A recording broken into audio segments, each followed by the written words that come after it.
I'm just going to turn you around.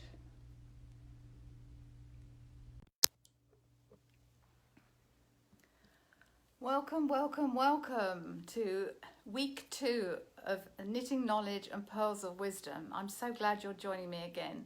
Thank you so much for all the feedback that you gave me last week. Please do put any comments as we go along in the box below. I may not be able to answer them as I'm doing this, but I will get back to you as soon as possible with any questions. And if you're new this week, welcome, and let me know where you're from. I'm Cheryl Lampard. I'm an image consultant. My company is Style Matters International.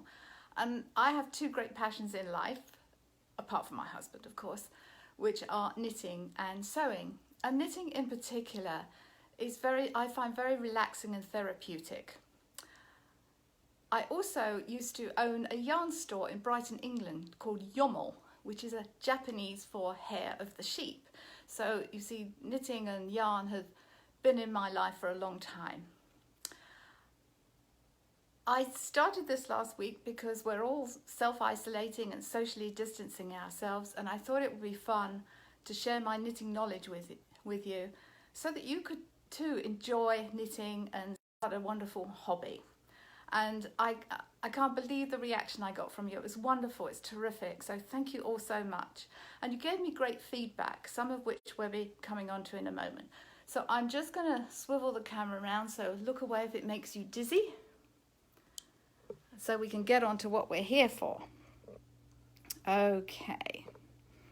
So this week we're going to be talking about colour changes and ribbing. I'm just going to plug the charger in so we don't lose power. Wonderful, thank you. Okay. Now, before we get on to that, I do want to recap a little from last week. We talked about the 2 most important stitches in knitting, which are knit and purl. And knit and purl stitches together form something called stocking stitch, which is these rows, one row of knit, 1 row of purls. But I realised I might have confused you because I talked about stitches as in knit and purl, and then I talked about something called garter stitch. The 2 terms can be used interchangeably. Stitches can mean an individual stitch like knit and purl, but it can also mean a series of stitches that combine to form a pattern group. So here I did some rows of garter stitch, which was 1 row knit, another row knit, every row knit in fact. Then here for the stockinette stitch or stocking stitch, which is a group of stitches, knit 1 row, purl the other way, and so on and so on. And then I finished off with just rows of purl, which also form garter stitch. And if I flip that over, all of this, although it all looks like purl, this part here is called reverse stocking stitch. So you see, it can refer to just a stitch or a group of stitches. It will become self-evident as we go along, but it's good to know if there is anything confusing. So another piece of wonderful feedback last week came from Donna Damon, and thank you for this. She said, would it be possible to use coloured needles different coloured needles so she could clearly see what I was doing with the yarn? And I thought that was a wonderful idea. Now I do have some coloured needles, but of course these are both the same colour as the same size. So I went online to try and get some wonderful needles, and I love these because they've got nice sharp points which I use for lace knitting. But of course everything was in pairs and the pairs were the same colour. But I did find something. Let me show you what I found. I found children's needles. Look how cute they are and how small they are. But one is red, one is blue, so it's perfect. And they have smiley faces. And I think we all need smiley faces at the moment. So I'm going to knit with these today. They're a bit short, but hey, they do the job. So thank you, Donna, for that. Okay, today we're going to talk about some colour changing, some easy ways to do colour changing. And again, my thanks to my friend Deb, who said, why don't I put little signs up when I'm doing different techniques, because that way when you want to re-watch this, which you will be able to afterwards, you can fast forward to the bit that you want to relearn. So Thank you, Deb, for that great suggestion. So one of the easiest ways to do colour changing is with stripes. Here's a little sample that I did, and very simple stripe pattern. Super easy, and I'm going to show you how to do that. I have already got some knitting done here. I'm running out of knitting needles, so I'm kind of doubling up on them. What I'm going to do here is just change my colour, and I'm going to show you using my brand new different colour needles, so hopefully you'll be able to see what's going on. Now, when you change colour, just do a loose knot. You just literally tie it around the existing piece of yarn. You don't want to do a tight knot, because afterwards, if you're making a garment in particular, you will want to undo that and weave that in, or sew those ends in. So it's a very loose knot. Make sure you can undo it, unless it's a pattern where you keep the knot, which is rare, but for our purposes. Now all I'm going to do, this is my right hand needle, I'm going into the left side of that stitch. The yarn is being thrown over the red needle, my right hand needle, through and off. This is literally the knit stitches that we did last week. Throwing the yarn round, and I hope that that's easier to see actually with these coloured needles. Throwing the yarn round, and I hope you've all been practicing like mad so that you can do this. So we're just changing one colour. That's all we're doing at this point. And quite honestly, when it's a stripe, I think really let stripes do the work themselves. You don't need to do anything fancy other than stocking stitch. You can do other things once you know, but I think a stripe is a bold, impactful thing, design really, on a sweater or whatever it might be. Let that be impactful on its own. Okay, so I've done that first row. Now we're going to flip this way. So my red needle is now in my left hand, and I can go onto the other coloured needle now.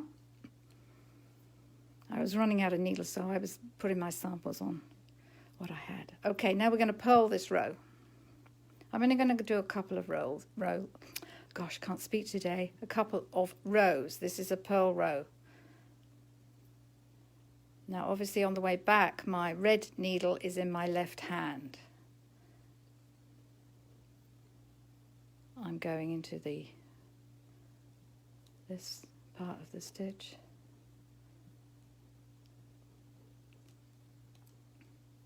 The other thing that's going to help you, if you're a little bit confused still with your knit and purl stitches, the other thing that might help you is where the yarn is. Okay, so I'm turning round again. So I have my work is on my blue needle. I'm going to put my right needle, my red needle in again. When you're doing knit stitches, the yarn is always at the back. Over, round, over.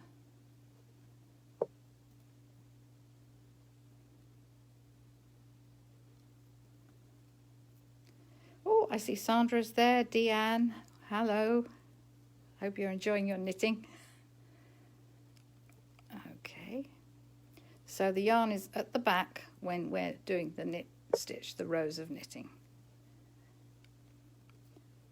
Turning round now, my left hand has got hold of the red needle. I'm just going to do one last purl row. So when you're purling, the yarn is at the front, and that's going to be useful when we get onto the ribbing stitch pattern. The only thing I don't like about these needles, apart from them being a little short, is that they're plastic and they stick to my hands. But we're working with what we've got, as indeed you are. Okay. So you can see what happens at the back, where my colours have changed. At the back, you see the colour join there. On the front, it's a nice smooth transition. That's just because of the stitches you're doing. And of course, if I want to start knitting again with my white, I can. Now, one of the things I do want to just tell you here, if you're doing a stripe pattern like this, if you were doing a garment, every time you make a colour change, you probably don't want to have to tie off and join a new colour, because when you come to sew this up, you're going to have to weave in lots and lots of ends, and nobody wants to have to do that. But if you're doing small colour changes, say 4 rows, something like that, you can easily run your threads up the side. As you can see here, I've run my threads up the side. So on this one, when I'm going to change back to my white yarn, I'm literally just going to kind of loop it at the back, run it up the side of the knitting. Don't make that tight. If you make that tight, it's going to pull your knitting out of shape. Make it loose. If it's a little bit too loose, it's better than being tight. If I make that really tight, it's going to pull my knitting right down, and we don't want that. Now, if you were making a scarf, I wouldn't recommend that, because those edges will be shown. And where you have a finished edge, say something like a long tuber, it's a scarf, or something like that, a long flat piece, you've got nowhere to go with these edges. So if you're making a garment, you could run the colours up the side. If it's a scarf, I wouldn't do that. You're going to have to just cut them and tie them each time, and then weave those in afterwards. Okay, so that's one type of stripe.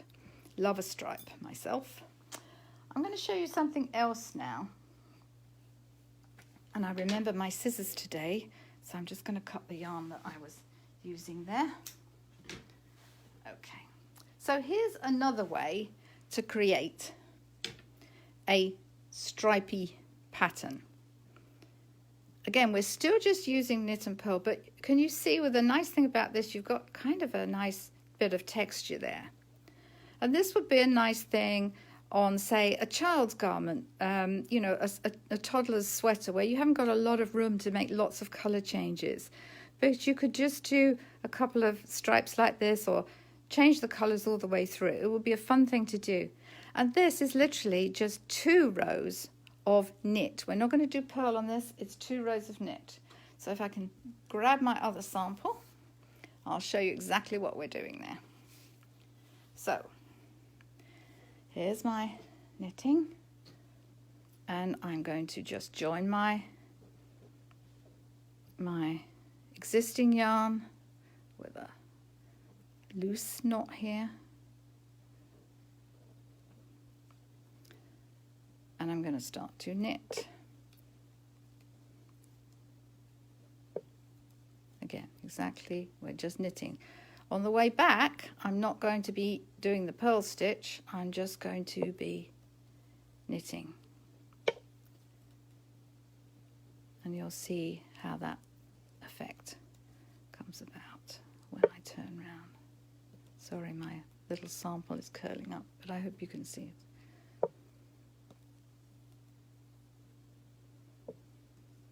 Okay, right, discard that needle. Get my blue one back. Now, on the way back now, I'm going to knit again, and you'll see on the right side when we get there, and I'm referring to the right side and the wrong side, which is pattern relevant in the sense of whatever pattern you want to be on the right side is your right side, and the wrong side is obviously the other side. But that's, when I say it's pattern relevant, I mean it depends on what pattern you're doing and what you're trying to create. Otherwise, there is no wrong and right side. It's knitting. So can you see there those nice kind of little knobbles, as it were, which is exactly what I've done here. So that's a really nice effect. And you could do a few rows of that. You could do a few rows so it becomes a garter stitch stripe, whatever you want to do. Very simple, very easy. Okay, so that's an easy way to make colour changes in your knitting. Now we're going to go onto some ribbing. Remember to put the sign in, so if you need to watch again, you know where to come back to. A sip of water.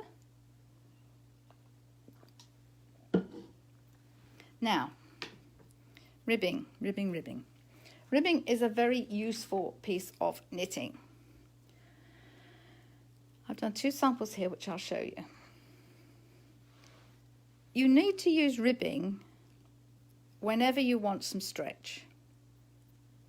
So whenever you have somewhere like the hem of a garment or the cuff of a garment where you want some stretch, you want to use ribbon, or a neckband in particular.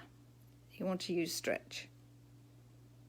And the stitch does it for you. But let me just show you something. When I did this sample, I cast on exactly the same amount of stitches as I did with this. I cast on 16 stitches. But look at the difference in size. I'm not talking about the length of it, I'm talking about the width. This is 16 stitches. That's where you get the stretch from.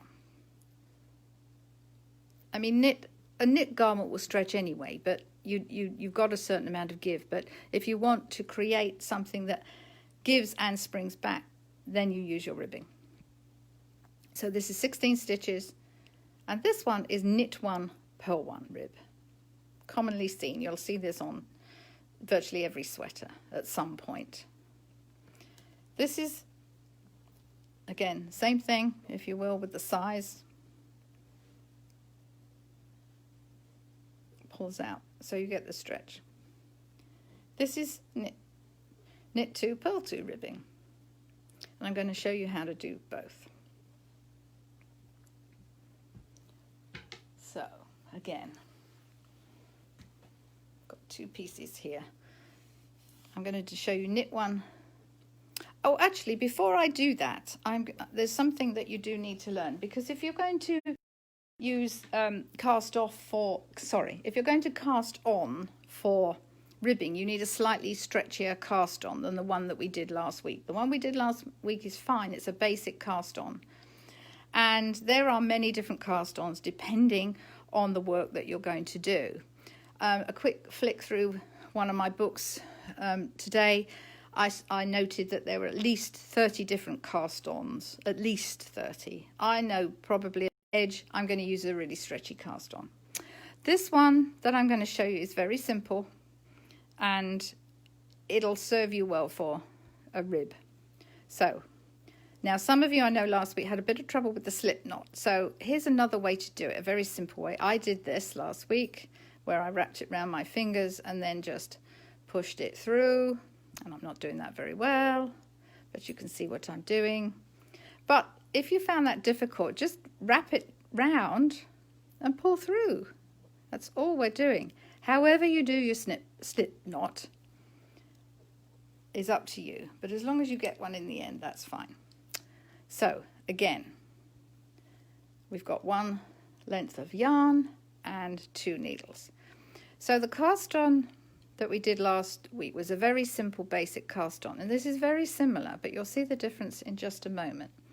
So you're going to do a knit stitch where you throw round the right hand needle, and you pull this through, you twist, and it's on. Now, instead of going into the left hand side of the needle, what we're going to do, instead of going to the left hand side of the stitch, we're actually going to go through the 2 stitches that we've just put on the needle.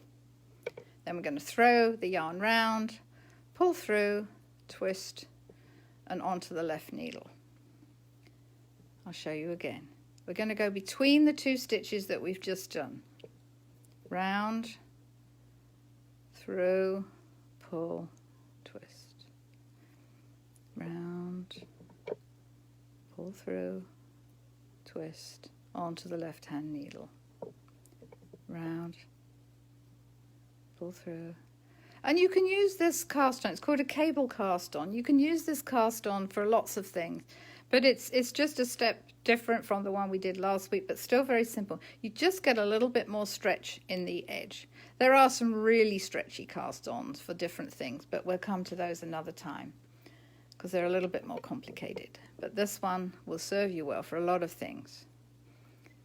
Just do a few more stitches so you can see. If you haven't got the hang of this, don't worry, you can use the other cast on just for practice purposes. Through, round, round, through. Okay. Okay.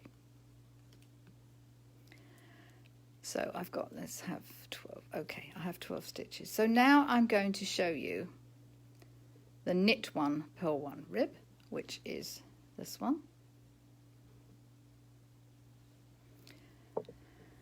Your yarn is at the back. You're doing a knit stitch. We know how to do that. Now you bring the yarn forward and you're doing a purl stitch. And off the needle. Moving the yarn back, you're doing a knit stitch. Moving it forward. That's an easy way to remember where you are with your stitches. If the yarn is in front, you're probably just about to do or have done a purl stitch. If it's at the back, you're about to do or have done a knit stitch. The first row is always tricky because you can't really see your foundation.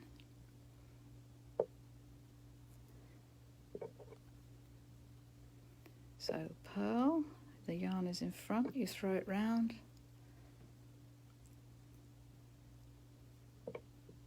Knit. Oh, hi Hope, thank you. Dory's watching, lovely, thank you. Purl. Knit. Now when you cast on for knit one, purl one rib, it doesn't really matter how many stitches you have. You can have an odd number or an even number. Really doesn't matter. I've done an even number here just so it's nice and even, so we have knit one, purl one all the way along. Now, when it comes to going back along the other side, and again, this is why the first couple of rows are always a bit tricky. You're going to knit the knits and you're going to purl the purls. If you don't do that, you get something else. You get a different, you still get knitting, but it's not the nice stretchy rib that we want. So we're going to start with a knit, knit, purl, knit. Remember, yarn forward for the purl stitches, yarn backward for the knit stitches. Yarn forward, purl, yarn back for knit. You see how it's forming? I'll do one more row before we go on to the double rib. So we're knitting the knits, we're purling the purls. Knitting the knits, purling the purls. So you can see we've just got a little bit more stretch on that cast on edge. And one final row on this, knit the knits, purl the purls. Knit the knits, purl the purls. And I, like you, am using chunky yarn and the chunkiest needles I could get in different colours, which just makes it a bit easier when you're starting off. Knit the knits, purl the purls.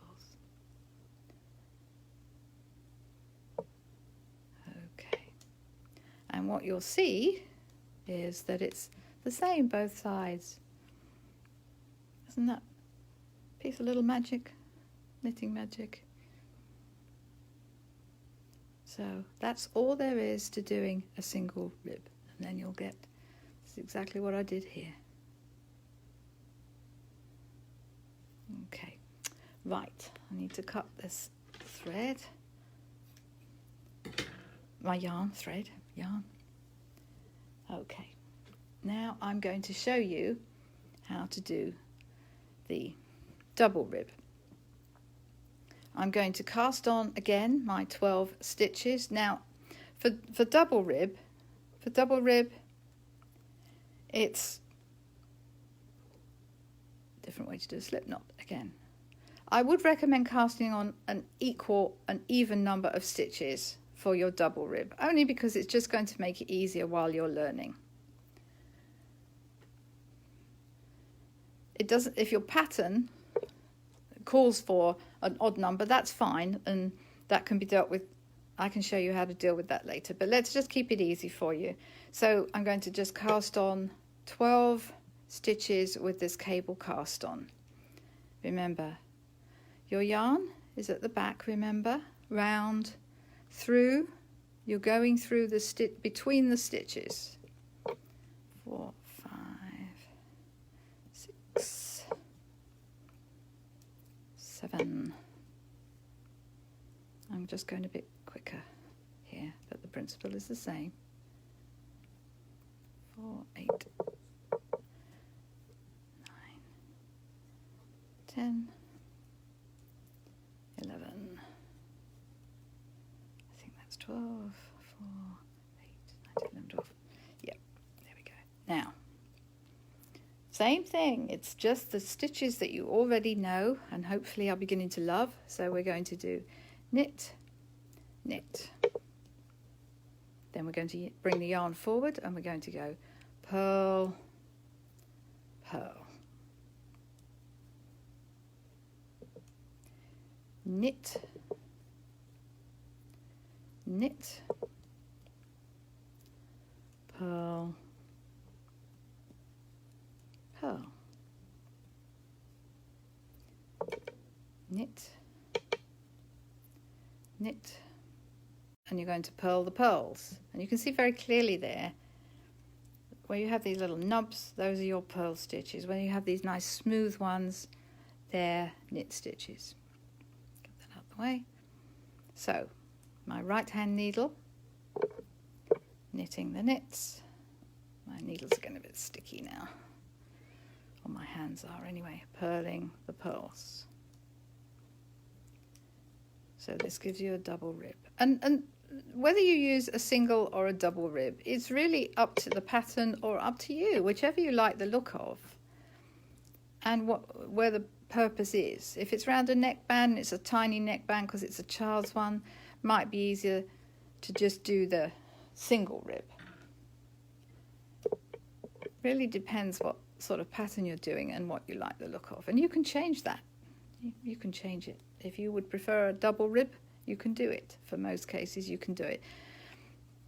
Okay, one more row. Knit the knits. Purl the pearls. Knit our knits. Oh, hi Deb, I see Deb's there. Purl the pearls.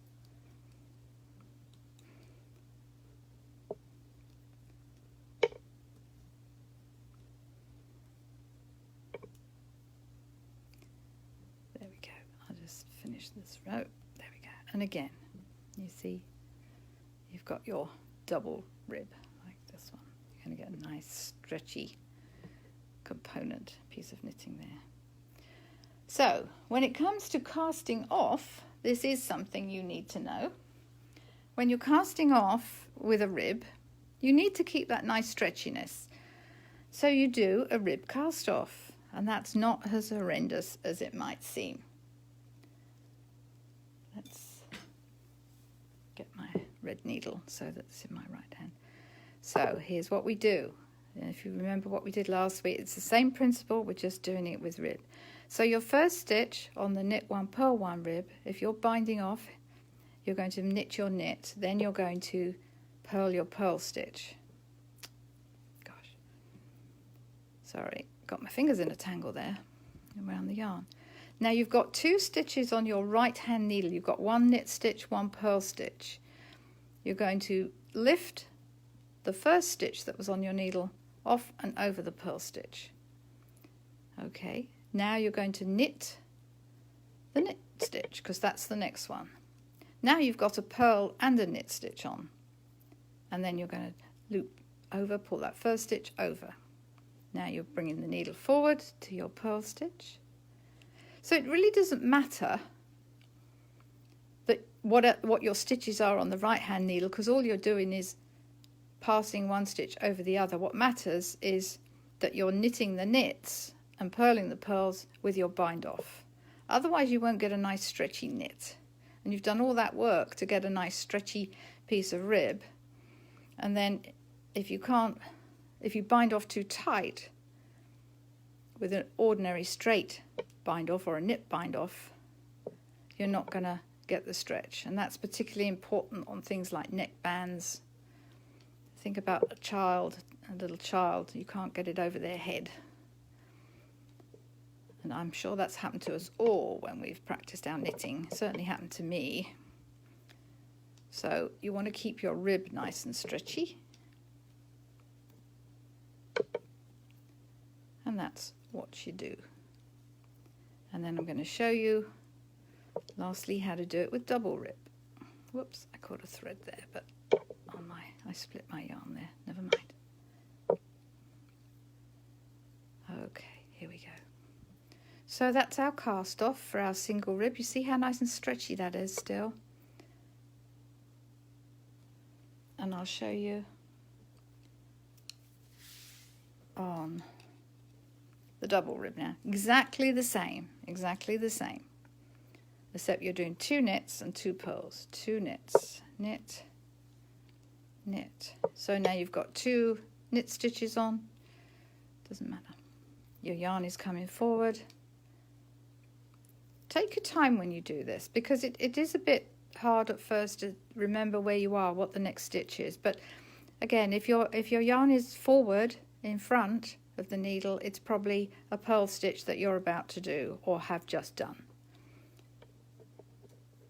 You just have to remember to put it behind you when you want to do the knit stitches.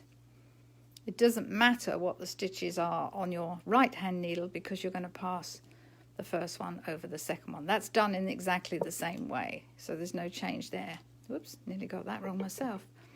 There we go, another knit bind off, purl,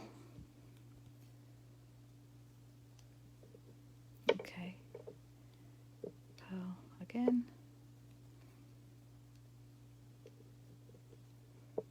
so if you're not sure, just stop and look and see what your stitches are. Take your time.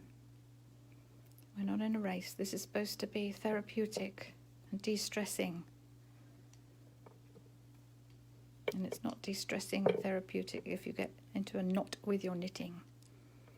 There we go. Right. There we go. So that's knit 2, purl 2, ribbing, bind off. Nice and stretchy, which is what you want. So, golly, another episode has gone by, unbelievably. That was just over half an hour. I'm sorry I overran slightly. Thank you for coming and watching. I'm going to turn the camera back now to say goodbye to you properly.